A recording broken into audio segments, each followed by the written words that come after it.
Thank you, Mr. Speaker. Pro Tem. I rise for a point of personal privilege. Please proceed. Thank you. So I had the opportunity to watch President Biden's address to a joint session of Congress yesterday. And while I found it underwhelming, many in the liberal media have praised it. But one thing that isn't being talked about right now is the runaway spending that's happening at the federal level.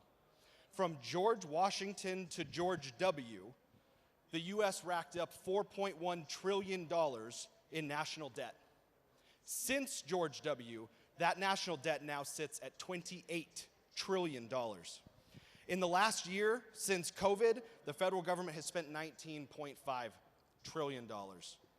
Last night, Biden proposed $4 trillion in new spending. Some estimates even put it as high as $5 trillion. For context, 1 trillion seconds equates to more than 38,500 years. If you spent $1 million per day, it would take 2,740 years to spend $1 trillion. We're talking about $28 trillion.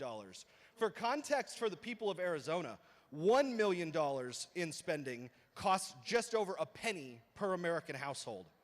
$1 billion in spending costs approximately $8 per household.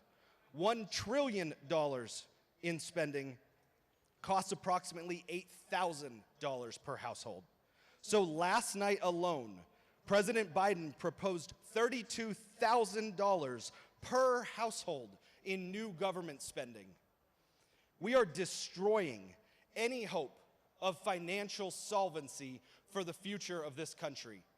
We are destroying the financial prosperity and opportunity that all of us enjoy. We're destroying it for future generations.